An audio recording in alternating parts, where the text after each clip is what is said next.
Hello everyone, this is Ryoko. I am still in Ubud enjoying my yoga practice at Ashtanga Yoga Bali Research Center.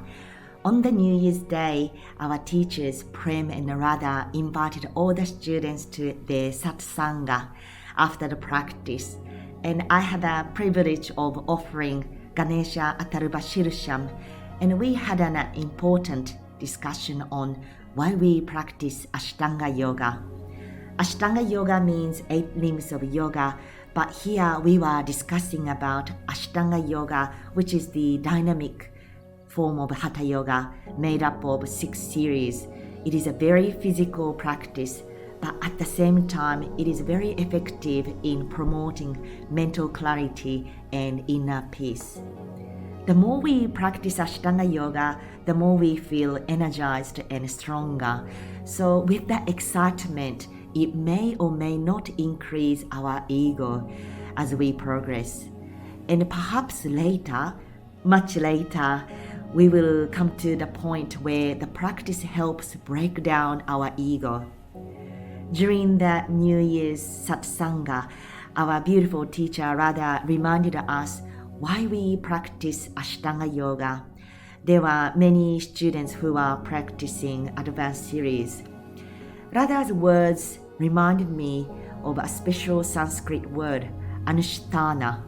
Anushtana is also the title of a book written by Sharatha Joyce, Ashtanga Yoga Anushtana. Anushtana means spiritual practice. I remember my Guruji explained that Anushtana is a more special word than sadhana. So what is spiritual practice? My Guruji explained, spiritual practice is not about chanting Om, Om, Om. Spiritual practice is not about being able to see God. Spiritual practice is not about wearing white clothes and meditating hours and hours. But my Guruji explained that spiritual practice is our strong determination to only take actions that will help us purify our body, mind, and senses. We need to remember the purpose of yoga practice is purifying ourselves.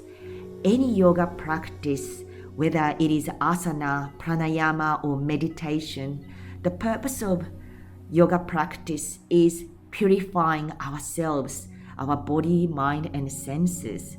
So if we practice asana in order to satisfy our ego and desire, the practice is not helping us. It is not helping us moving towards the direction of higher self. Yoga practice should not be for the sake of exercising. That's why the sage Patanjali says yoga practice is Anushtana, spiritual practice. In his Yoga Sutra, chapter 2, verse 28 reads, Yoganganushthanat ashutikshaye jnanaditihi abhivekakyate. Yoganga anushtana, yoga anga, 8 limbs of yoga is anushtana, spiritual practice. Why? Because it's ashutikshaye. Ashuddhi, is non, shuddhi is purity. So non-purity is kshaye, destroyed. Then what happens? Jnana ditihi, jnana is knowledge, ditihi, shine. Knowledge begin to shine until when? Until viveka kyatehe. This is until viveka kyate is a viveka kyati, which is a discriminative knowledge. What is true, what is not true, what is eternal, what is not eternal. So, in summary, practicing Ashtanga Yoga, 8 limbs of yoga, step-by-step practice of yoga including yama, niyama, asana, pranayama, pratyahara, dharana, dhyana, samadhi, will remove impurities from our body and mind. So, true knowledge begins to shine. This process will help us reach enlightenment. Thank you very much for listening. Namaste.